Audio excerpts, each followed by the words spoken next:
Hello. It is me again, Belly Button Boy, back at it again with another one of those Minecraft videos podcasts. I've decided it's time to go ahead and hit up this podcast real quick. I have two games I need to review, and I got a little bit of news I need to share at the very end.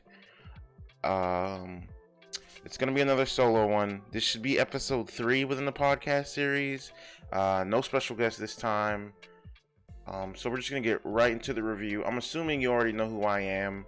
But just in case you don't, my name is Belly Button Boy. Belly Button Boy is the same name for all the socials. I'm sure you can look at the description point of the video.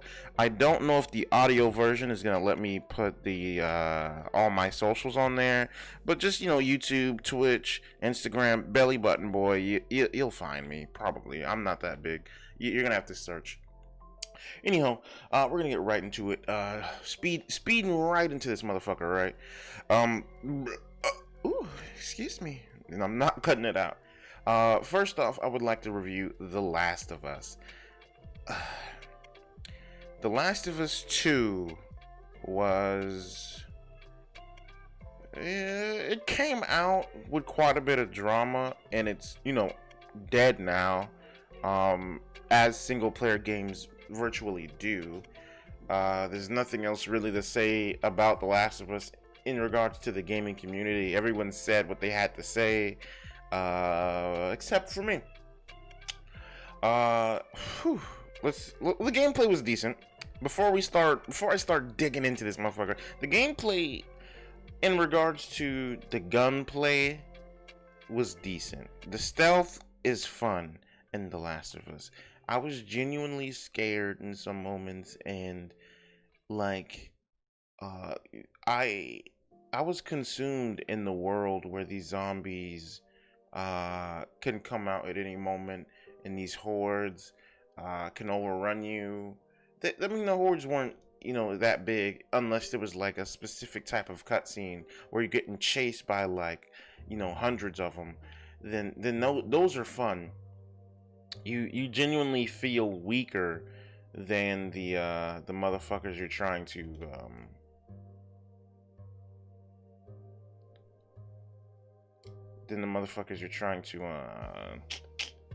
to capture or kill. But I think that's virtually all the positives I got for the game. The computer AI sucked. Absolute bollocks, straight nut. There was nothing. I mean, for me, I'll be honest. I know how AI in some of these games work. You have to wait for them to shoot. I mean, they. So I made it fun for myself, but the AI wasn't that, aware. Yeah, they weren't that aware, especially your team. The enemy AI was actually pretty fun and cool. If you're fighting people, that is, if you're fighting people, they'll communicate with each other. They'll be like, "Hey, she's over here." Just small things like that, and I would just body them real quick. Like, who the fuck do you think you're calling for? Why are you calling for help? Like, get the fuck out of here with that shit. Miss me with that. So that was cool. I liked how they communicated in that sense. The fuck else? Looting in the game was horrendous. I did not like looting in The Last of Us. It felt like it forced you to want to look through the world. It's like it forced you to have to explore. I felt like I didn't really have an option to do what I wanted to do. And when I say this, I mean, how do I put this? I'm fine with going out and exploring and getting consumed and lost within the world on my own accord, but you genuinely just wouldn't have uh, ammo, or you might miss like a key item if you just went straight through. All the game progression is spread out like butter across the world. Like you have no choice but to explore, and it's not fun to me. It seems like L on their part. It seems like something they really shouldn't have done. Like, if I wasn't always out of ammo, and if I wasn't always, if I always didn't need health kits and shit like that, like, cause you genuinely have to hunt just to find the things that you need to look for, and to me it doesn't make sense. It just feels stupid. There's secret safes uh in certain parts to the map that you have to explore to find. And exploring is virtually veering off a path and going into this room or hut or wherever to get the item. So I would go into to these places and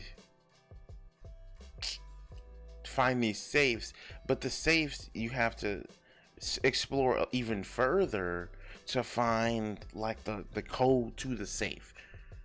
You have to read and do all this extra shit just to get training manuals to unlock skills to just do basic combat things that you kind of already have. The game just felt too drawn out. It just felt like I was doing shit that I really didn't even want to do for no fucking reason. It wasn't for me, and I don't think I could actually genuinely recommend it to anyone. It just didn't feel like something I would ever do. What else we got on here? On the notes.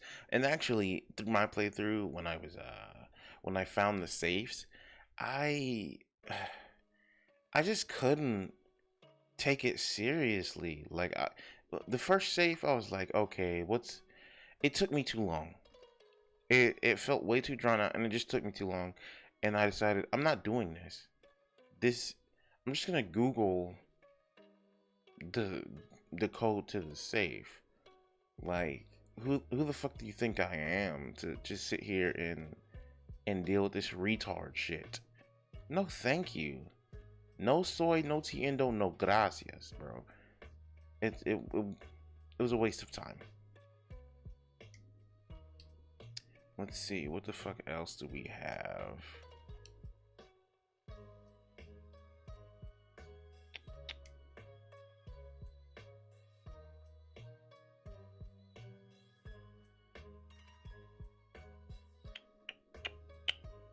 What else do we have? There it is.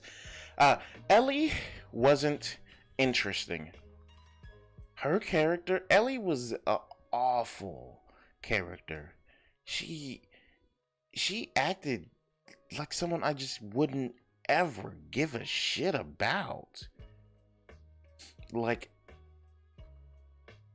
I don't know if it was character development, but honestly, I don't even think that, because I didn't play the first game. Let me go ahead and say that now.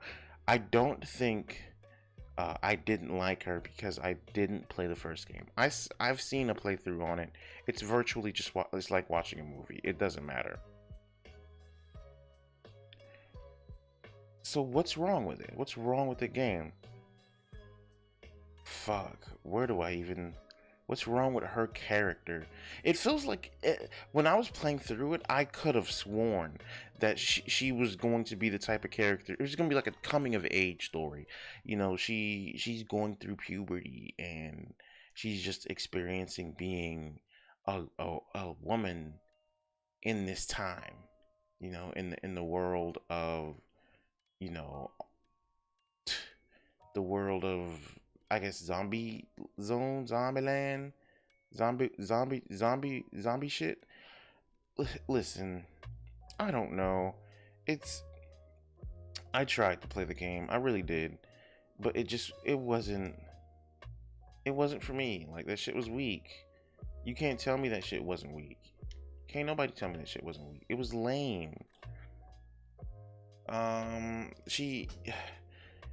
Where do we start with her shit? Just, spoilers. Fuck it. In the game, she's mad at Joel for some fucking reason, for some retard reason, and we just do not know why. The story refuses to tell us why exactly they're mad at each other, and it took me forever to realize that actually, I beat the game. You actually beat the game, and then your and then you get the story, or then they tell you what's up, is what I'm saying. Once you beat the game, then they tell you, oh, well, this is actually what's happening. You have to finish the entire game for them to give you a major plot to the story. Which leads me to my next point. The storytelling in The Last of Us 2 is absolutely horrendous. It doesn't make sense. It's so discombobulated, where because you jump around in different times and time zones, and it's just told in such a weird way. You would literally have to play the game to understand what I'm talking about, because it's just told poorly. The layout of the story, how they explain everything that's happening. At the beginning of the game, Joel dies, right? And you play as this random character that kills Joel, but when Joel dies, you're playing as Ellie. Why the fuck was I playing as the character that killed Joel? This doesn't make sense. It was just stupid. Like, whose man's is this? So, what the fuck else? I don't know. The storytelling is dog shit, and needs work out the ass. Next, on the list for the notes, we got, because I'm coming back to the story. Ellie wasn't interesting. But in the story, you meet this other character, the person that kills Joel. Her name is Abby, and I actually liked Abby. Like, the entire community hated her because she's the character that kills Joel, but she's like the sub protagonist, because Ellie, there's two protags. It's Ellie and Abby. They're both protagonists in the story. You play as both of them, and you get to experience both of their stories and what they have going on for the world. Ellie is like, if I could describe Ellie, she just feels like this high school bitch. Like, she feels like, I think she's 19 right now in this world. That's why I thought she was going through puberty or some shit. She was acting like a complete bitch in the game.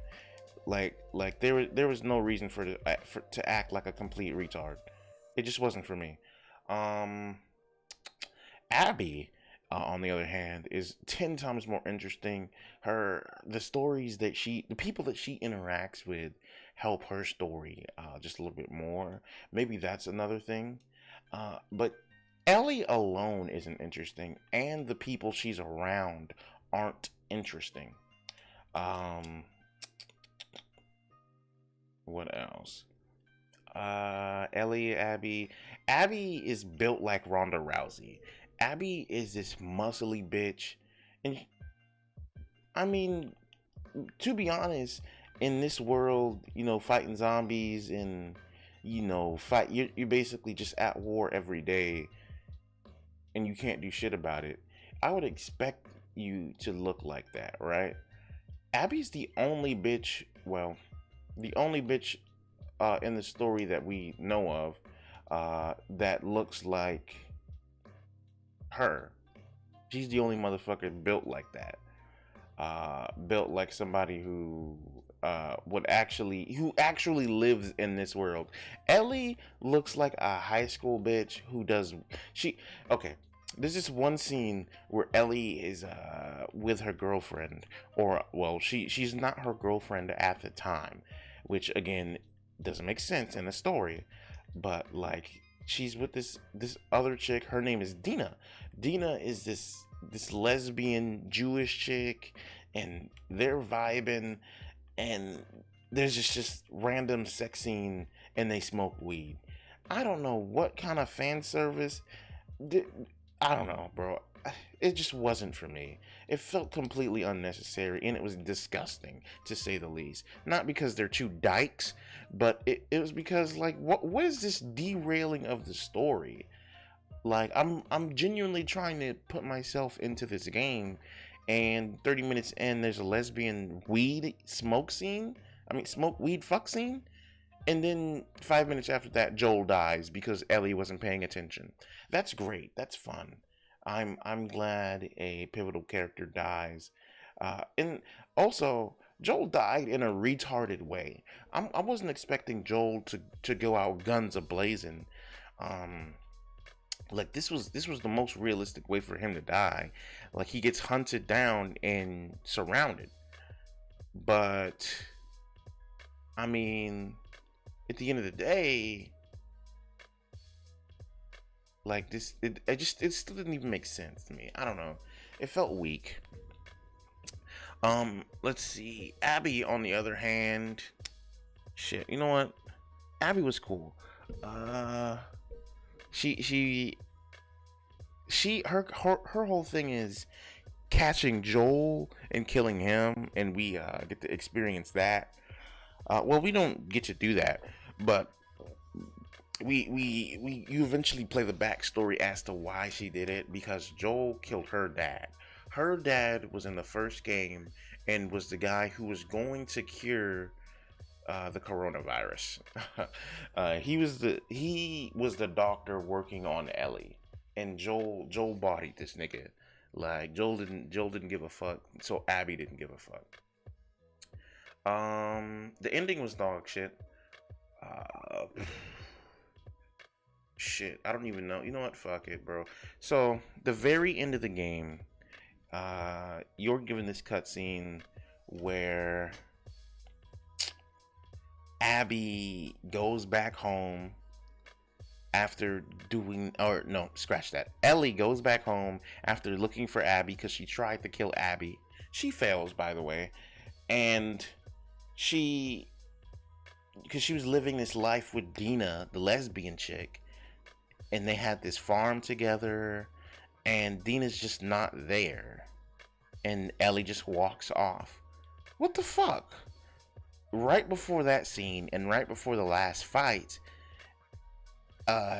Ellie was trying to hunt down Abby for the first time, because she does it twice, and she finds Abby, and Abby beats the fucking living shit out of her.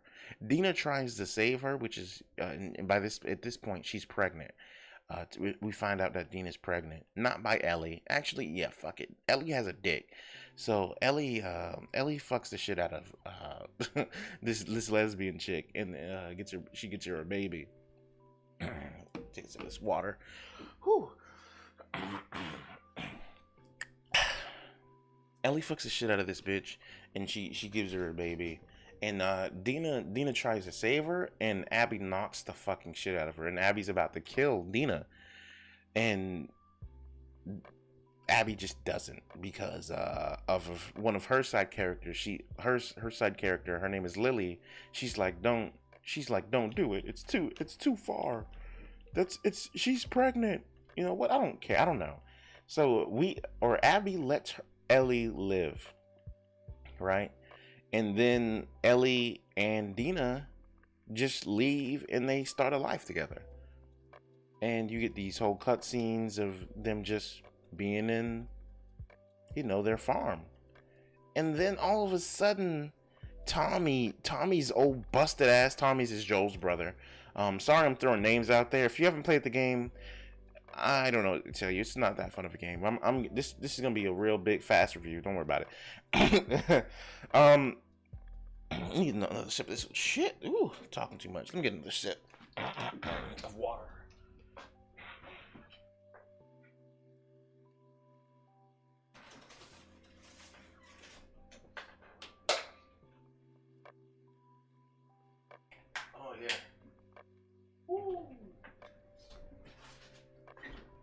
There we go. My bad. And I'm not cutting it out. Tommy comes over, and he's like, "So I found out where Abby is," and he's fucked up. He's limping. Abby fucks everybody up. Abby fucks everyone, and Tommy's pissed because he eventually, I think him and his wife broke up or divorced or something. I don't know. It was this minor couple of exchange of words that I didn't give a shit about, right? Because Tommy was, I don't know, the relationship between Ellie's cast of characters is dog shit. I don't like them at all. Then we have Abby's cast of characters. Abby, she's in this like giant football stadium of a city where they've taken over, and the football stadium is like just they have goats and dogs, and it's very well organized, and they have different points throughout, I guess, the city that they manage. It's like it's extremely well organized. The leader of her group is this black dude. I don't know his name. I forgot it. But he's fucking raw as fuck. Every scene he's in is cool. I'm just more invested in Abby's cast than Ellie and her cast. Which would be fine if Ellie was interesting, but Ellie acts like a little girl. She is a little girl, but like, I don't know. It's just too much for me, bro. What the fuck else?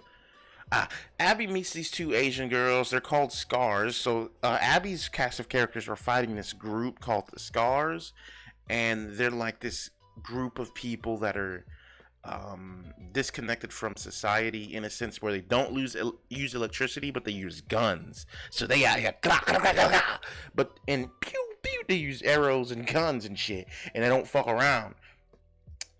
They hang people. They're just very tribal in a sense. They're like tribe people, and they don't use electricity, but they use guns. I don't know. But the two Asian sisters, older sister, younger sister. I don't know the older sister's name. Younger sister, I only remember her name because they said it all throughout the game. Her name is Lily.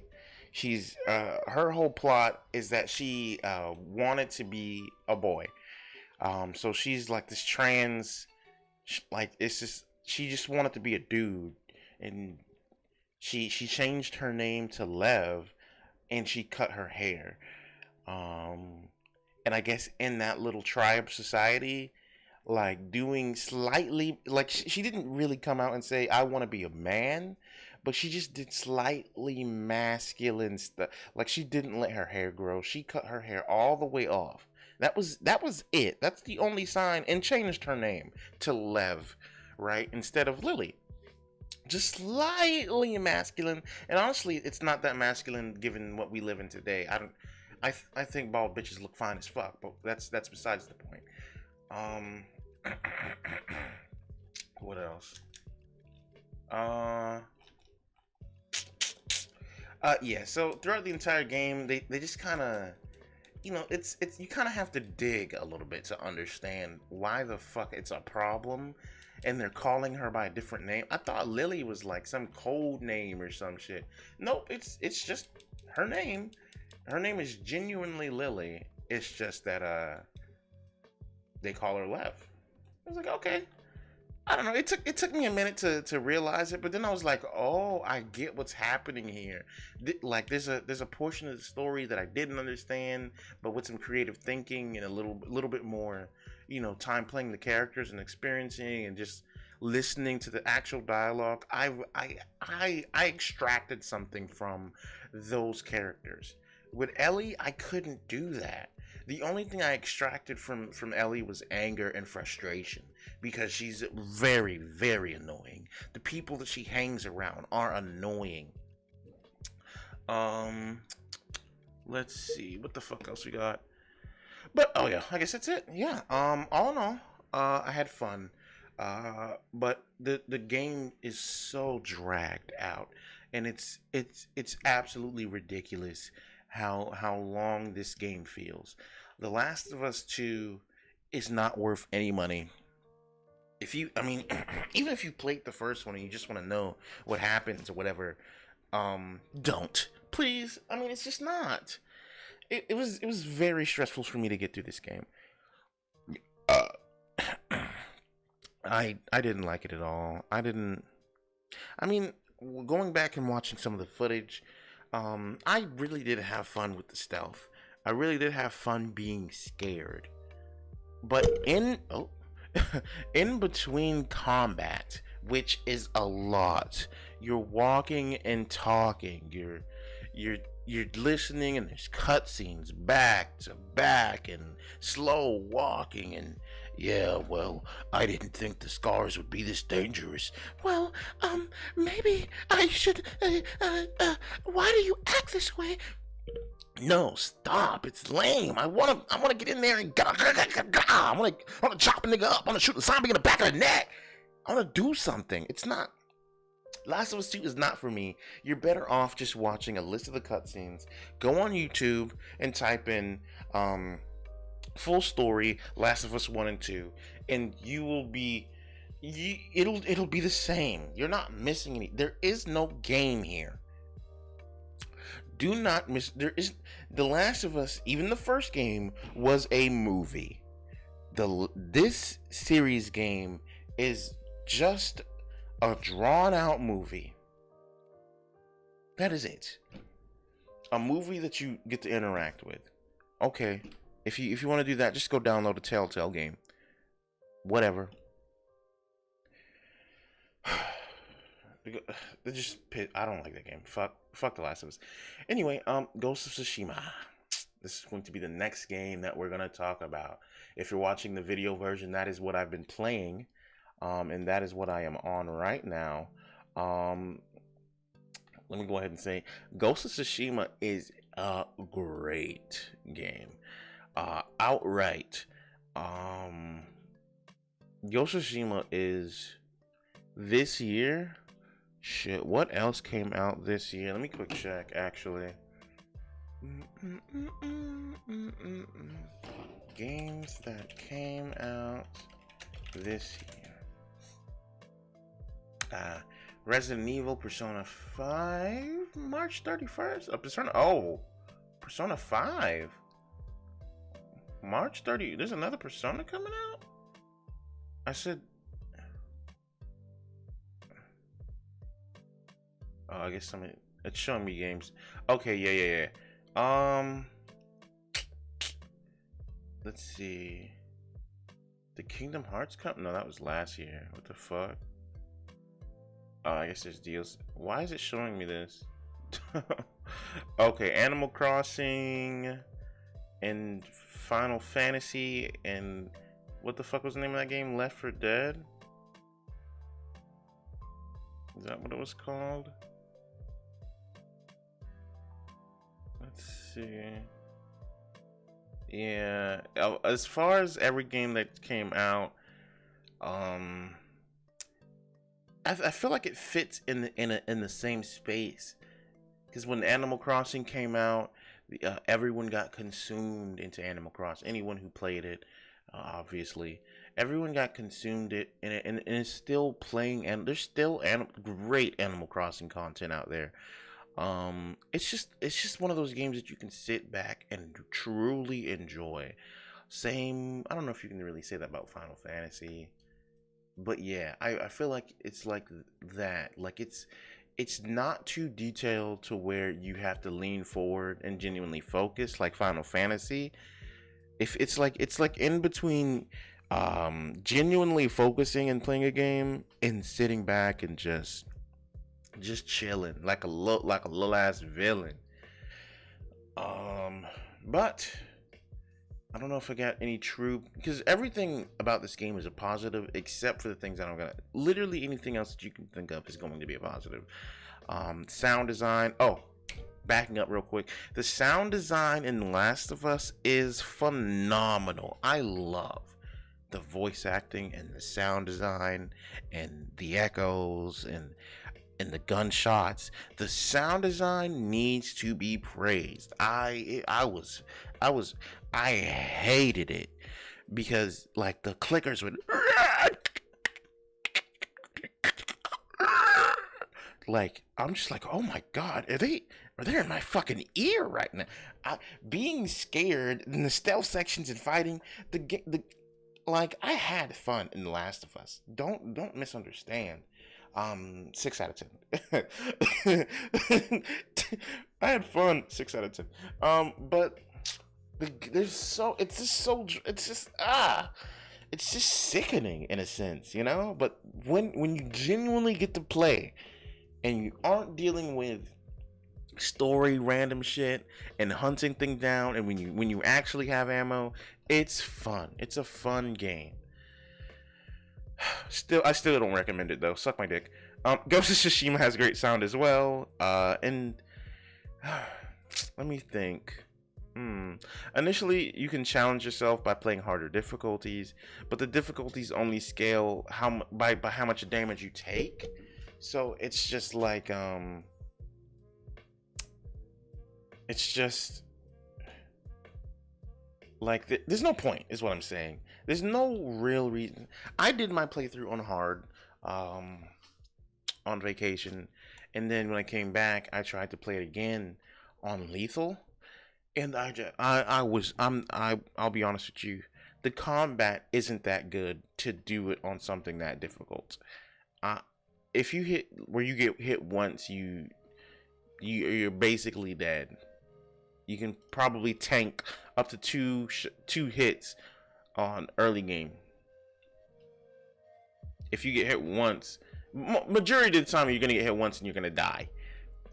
You have to have perfect parries, and this is going to lead me to my first criticism. Is actually let me get the pros out of the way, but we're gonna go straight into combat after that. The world is unique.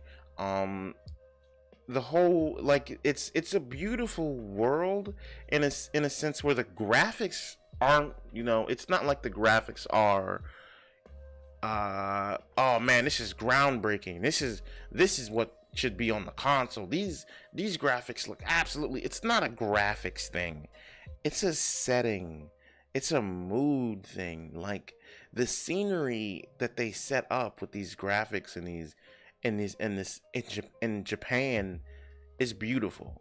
This island that you live on and have to defend is absolutely astonishing, and I could understand why someone would want to take it.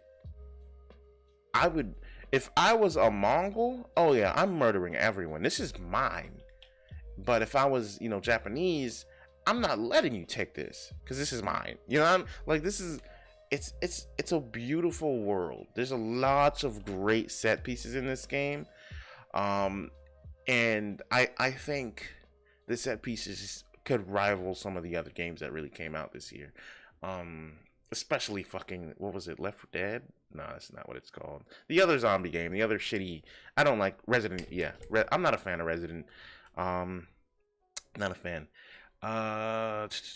The side character stories are just as good as the main character story, which helps you soak up the feel of that world. Again, with these set pieces and then the story, it's not like something that you like. The stories are very simple and raw, you know. Like, oh, you mean to tell me that one of the side characters was touched as a little kid by this pedophile? Oh, he's over here? Oh, she's scared to go into his camp. Okay, I'll go in and attack him stealthily. Like, I'm skipping some details because I feel like genuinely this is worth money. Like this is worth every dime. This is a $60 game. Like the effort and story, the sound design again in this is beautiful. And it's not just the main character. There's like 6 or 7 other side characters, and they're like the main character's friends. And then there's NPCs or randoms and villagers across the world who have good side stories as well. Like 99.9% of the stories in this game are genuinely really good. Like I'm actually interested in what's going on with this story, and you're just like, and you can't affect them or change them in any way. You just go out and learn what happened, what already happened, or help someone. You know, I guess you can't help. Some of them you can help. Some stories you'll just be like, for example, there's this one storyline where someone was like, can you go help my son? He was captured by the Mongols. You go to his son and you realize that the Mongols asked which son should he save, because apparently one of the sons attacked the Mongols. So the Mongols raided his home and took the two sons, and they asked the father, which one do you want to save? And the father pointed towards the one he knew who was a bad kid, right? So the Mongols intentionally killed the other one and took the bad kid. So after you save the son's like, I don't want to go home because my dad tried to kill me. And then you go back to the home and you go tell that you try to tell the dad, but the dad's missing. And you find this note and it says, I'm sorry, son. I hope you forgive me for the decision I've made. And you find that he killed himself.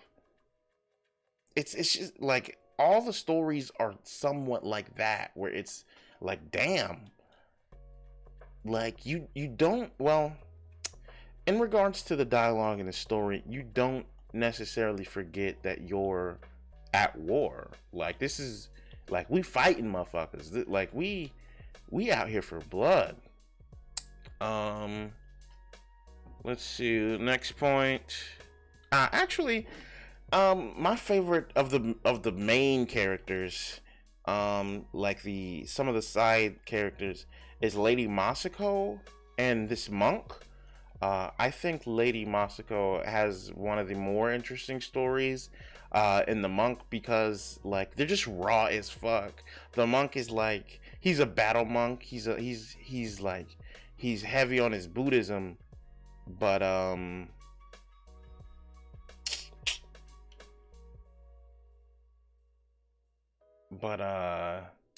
what the fuck is the word? He's heavy on his Buddhism, but eventually I don't know. I don't want to spoil anything, except I really like their characters, because I feel like there's some twists. There's some pretty deep twists in their stories. I'll say the only character that probably doesn't have a twist or anything is this character called Kenji. He's like a drunk, and all he does is make sake and drink alcohol, and you're basically just saving him all the time. And all he does is just drink alcohol. But I still like him as a character. Like, he's funny. He's just like, he's just chill. All right. I think that's all I have to say for that. All the kudos and praise to the combat and all that. Now I would like to get into the combat. The initial combat for the game, I'll be honest, is not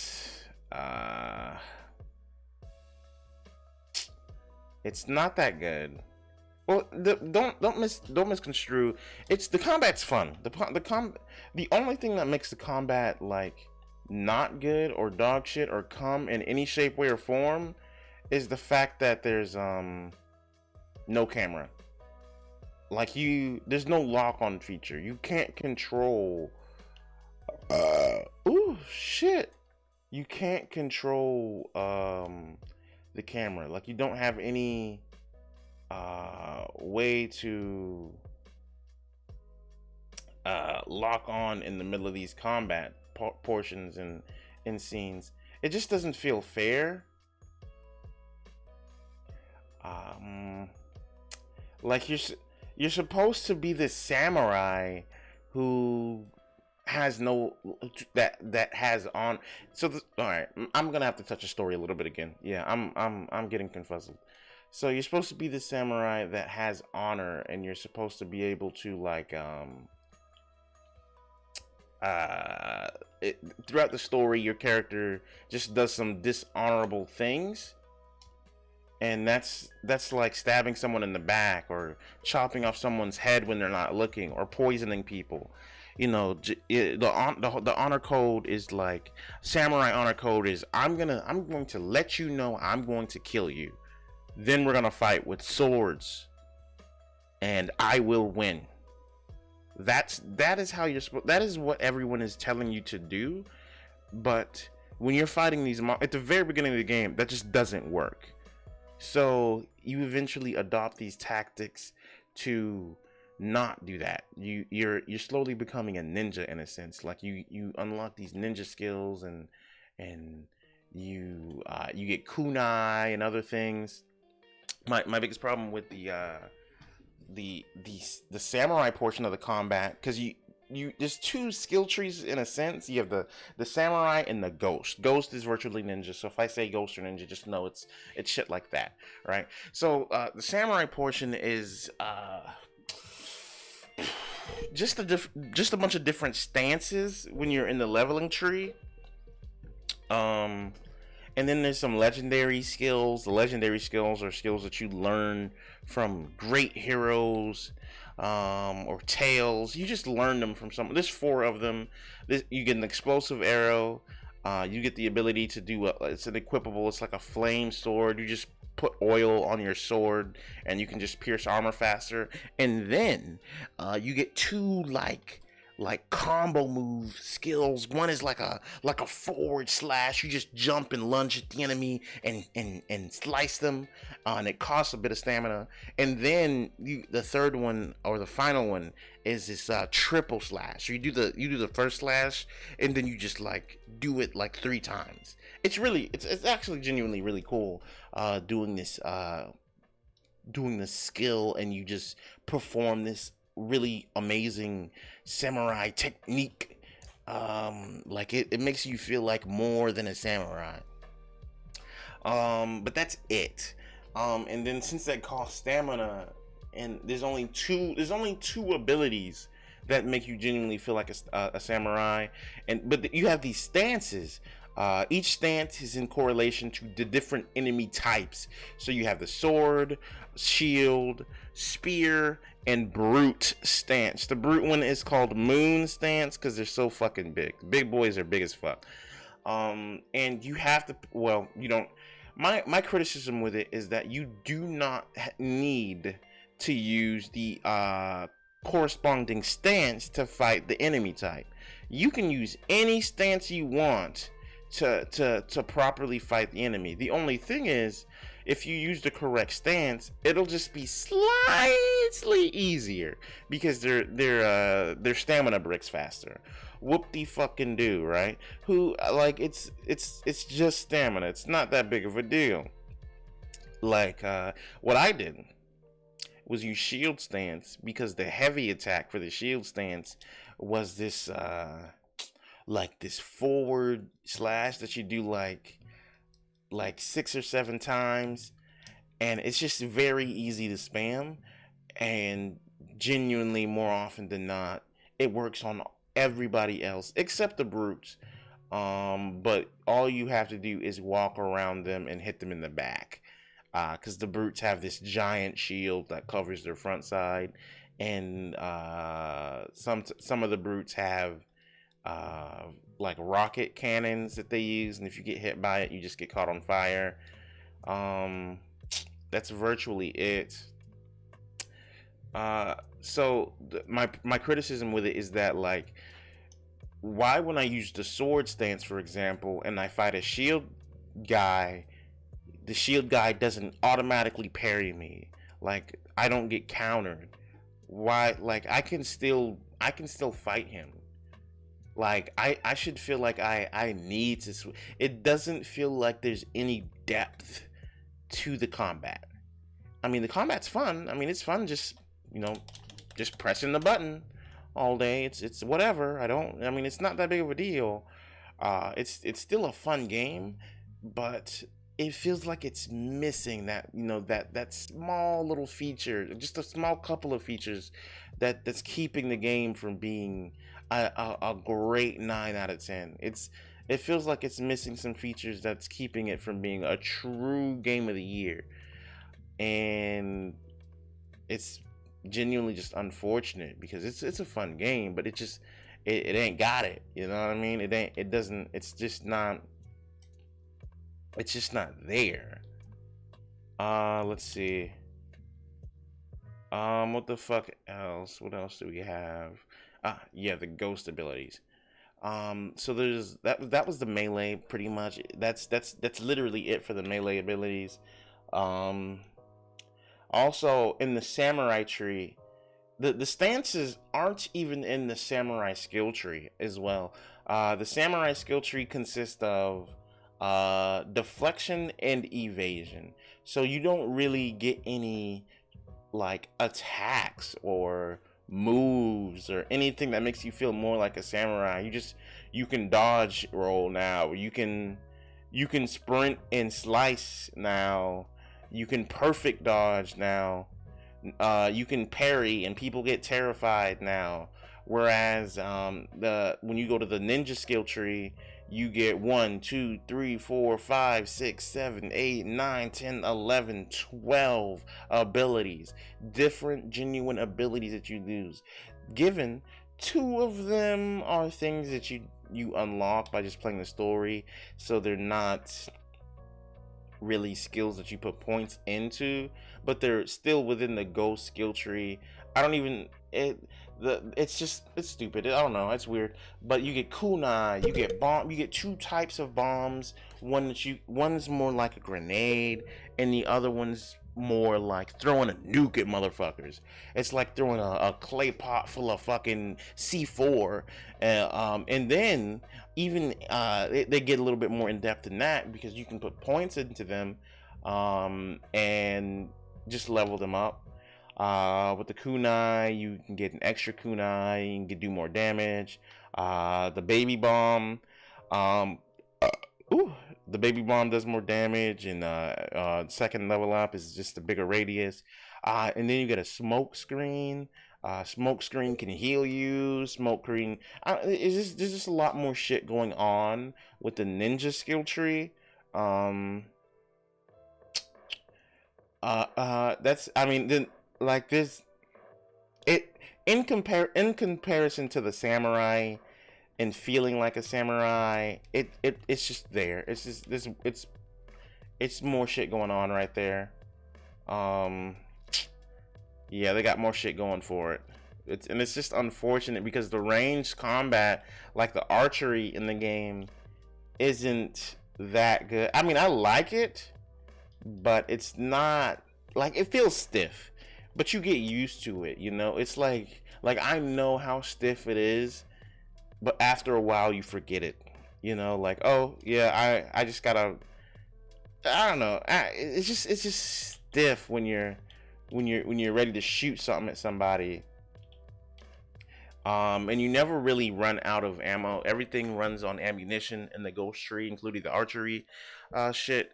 It runs off of ammunition, but when you go to these Mongol camps and Mongol territories and Mongol hideouts and Mongol XYZs, you go to the Mongol basement, you go to the Mongols fucking McDonald's, you go to Mongol Wendy's, they have free napkins, they have ketchup packets, they have everything you need at the base. They like, you reload and restock up at their, every time you go fight, there's always ammo. So I wish, though, you have to find a specific type of ammo, but it's not hard, I can assure you. I wish, though, for the ghost or samurai or the ninja tree, you more so had to craft it. Like, I wish, like why, I just wish, like, maybe, like, I could craft some of these and stock up on a whole bunch, rather than have 4 and then be out, shit out of luck once I use my 4. You feel me? Next point. Oh wow, that's it. Well, the game's fun. I would recommend it to anybody with a PlayStation. The replayability though isn't really present. When you beat it, you're done. There's no reason to play through the game again. At least until fall. Apparently, there's gonna be a DLC for multiplayer Ghost of Tsushima. So look forward to that. That's all I got really for Ghost of Tsushima. Fun game. I got nothing else for you though. It's just highly recommended. Uh, just like Animal Crossing too. I like both. They're all fun. And I guess that's it for the reviews. What the fuck else? So, McDonald's is coming out with spicy chicken nuggets. There it is. Spicy chicken nuggets. And when it's so funny, right? Because Wendy's is the go-to for the spicy chicken nuggets. Wendy's is, if you like Wendy's chicken nuggets. Personally, I don't. They taste like freezer bag chicken nuggets. They taste like Tyson chicken, which Tyson chicken isn't bad, and that's shade on Tyson chicken. But there's something about, I think McDonald's has the best chicken nuggets, and you can fight me about it. I'm willing to throw hands over it. McDonald's chicken nuggets like have no. Of course, you know, Chick-fil-A, Zaxby's, chicken, Wendy's chicken, they taste heftier. Like it tastes like you're biting into a chicken tender. I think McDonald's is the embodiment of what a nugget should taste like.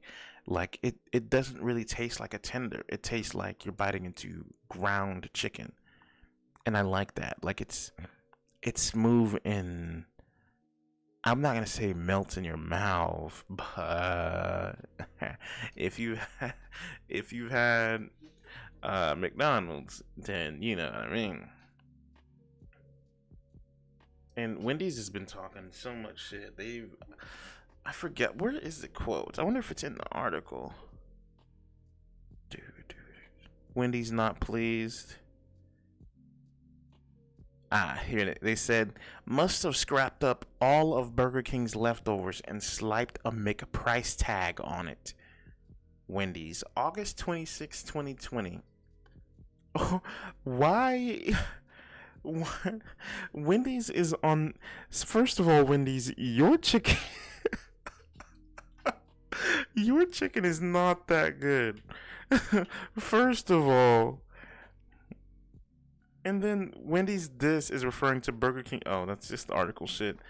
They also said that's like comparing garbage and rubbish when they were questioned about the Burger King and McDonald's. So they're calling McDonald's and Burger King trash, pretty much, right? McPrice tag. That's what I'm saying, bro. Wendy's is throwing the shade, and I'm all for it. I love the tea. I love the heat. The flame in the kitchen is immaculately stunning. I love the temperature right now over there at Wendy's. But what new menu items do you really? Let me think. Let's see. Cause Wendy's new menu. What do they do at Wendy's? What do they do? Breakfast. Wendy's is offering several new breakfast items. No one has ever eaten Wendy's breakfast before. What the fuck is? If you're watching the video version, please tell me what this looks like. A biscuit. This looks like a KFC biscuit with some Japanese mayonnaise and a fish fucking fillet or an apple pie. Like, that's what it looks like. That's what it genuinely looks like. And then they have this baby Baconator breakfast sausage. What is it called? Breakfast Baconator. That is what it's called. They be bugging, bro. Y'all bugging. Y'all do not. What? Like I can't. I'm gonna have to give it to McDonald's on this one. Breakfast what? It's called the breakfast or What the fuck is it called? I think it's called the Breakfast Baconator. Is that what I just said? Yeah, it's called the Breakfast Baconator. It's a sandwich that is made up of grilled sausage, smoked bacon, eggs, American cheese, with a final topping of Swiss cheese sauce. Hans says that if you were to order a combination of the Baconator sandwich and the cold brew milkshake, you'd be consuming 1,100 calories, or more than one half of the calories an average woman should be eating, and around one half of the calories an average male should be eating. Yeah, well, that's Wendy's. That's a Baconator. We know, we know how many calories they stick in their shit. Let's see. Wendy's is not pleased. What the fuck else did Wendy's say? Is that it? Let me quick check Wendy's Twitter and see what the fuck else kind of shade they got going on. Oh, while I'm googling this, R.I.P. to the King of Wakanda. It's a damn shame. We can't. Actually, let me extend the podcast a little bit. I think if anyone's genuinely watching this and made it this far, I commend you. Thank you for watching. Thanks to the people in Twitch chat. But try and focus on yourself this year in 2020. I was thinking that with all the stuff that's going on this year, and although my clarity on my emotional status and all that has, gone up, I've realized I haven't even truly been that bad off, sad, or whatever the fuck you phrase. I don't feel as bad as I felt in the past. This is a very good year for me. I think I got Twitch affiliate at the beginning of the year, so we busting on Twitch. We're going live on here. We did Twitch sings. We do music streams and all that. Let's see. Okay, there it is. Someone. Side note. Actually, not side note. So if you're watching this, just focus on your mental health and try and stay healthy out here, because there's a lot of bad energy in the atmosphere. Motherfuckers dying to everything. We lost the King of Wakanda to cancer. When I first heard that the King of Wakanda died, I was like, oh man, whatever cop shot him is going to die. Everyone's going to find a way to hunt him. Because, all the stuff that's happening. I was like, oh yeah, this is definitely some cop shit, or some type of white dude walking into a gas station with a Gatling gun. It's like, well, let's Google it. Turns out he had cancer. And at that moment I was like, wow, cancer's a thing still. So people are still dying to natural causes.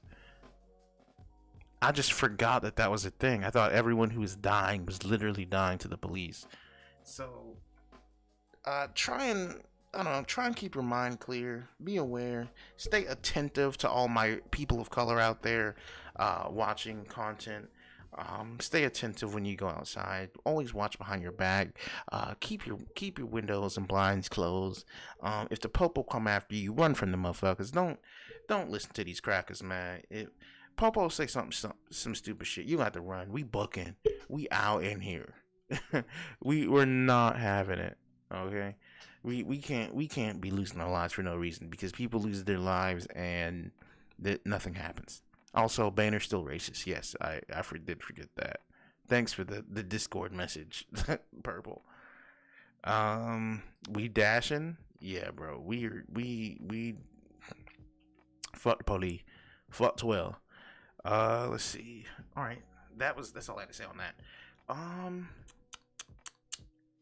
There it is. Wendy said must have scrapped up all of Burger King's leftovers and slapped the McPrice tag on it. And someone DM'd Wendy's and they said, I see McDonald's is coming out with spicy nuggets. What are your feelings? And that's just what they said. Let's see what else. Is that it? Let's see if they said anything down the. Let's jump in the rabbit hole real quick. Let's see. McNuggets are better than Wendy's nuggets. Not even close. Yours yours are only spicy to people who can't handle real spice. Wendy says, "You love the blandest example of a chicken nugget while pretending to be an expert on spice." Next. So, that's not even a shutdown. Like, he gave his honest opinion. And really, the spicy chicken nuggets, he ain't wrong. I think the thing is, Wendy's was the only spot with the spicy nuggets. Ain't nobody really had the spicy chicken nuggets. Did Burger King have spicy nuggets? I don't think so. If they did, then it definitely got slept on. What the fuck else did they say? Motherfucker said, "Nah, I'll take a Baconator with some spicy nuggets. I don't think I can handle the disappointment of McDonald's." McDonald's gets a lot of hate for some reason, but they're still the biggest food chain in the planet. And for good reason. McDonald's is perfectly mundane. Go ahead and check the food review video to see my opinion on Mickey D's and Wendy's. I'm going to try out McDonald's, cry, swallow it, and reward myself with Wendy's. Sometimes you have, oh, that's what someone said, and then Wendy's responded, "Sometimes you have to realize how bad things can be in order to realize how good you have it." Listen, there's some people on here saying McDonald's is the spot. Some people are saying Burger King is the spot. And then there's people saying Wendy's is the spot. I think in regards to nuggets alone, not analyzing anything else, I think the tier list goes like this. Worst to best. This is how we're going to end it. We're going to end the podcast with this. I think Wendy's, because before I say this, when you get these nuggets, you're not getting nuggets alone. You're going to get fries and a drink. You're going to get a meal. So when I'm doing this rating right here, I'm including the meal with a side of barbecue sauce. So I think the rating goes Burger King. Oh wait. Wendy's, McDonald's. Worst to best. Just nuggets. Wendy's, Burger King, McDonald's. You know what? Scrap that. Burger King is better than Wendy's, hands down, when it comes to the meal and the nuggets. Yeah, I said it. I said it. That's all I got to say. Cap? Nah, you cap. Anyway, thanks for tuning into the podcast. Thanks for watching the stream for the podcast. That's all we got going on right now. More videos to come on the YouTube channel. I don't know what I'm going to upload the podcast to, other than SoundCloud. But if we get enough of these, we can eventually get this on Apple. I don't know how the fucking process works. But if you've seen the first two podcasts, then this shouldn't be a problem for you. Thank you. Bye. I think. Yeah, bye. Bye. Wait, should I have an outro? What kind of outro do I need? Belly out. That was fucking gay. All right, I'm out.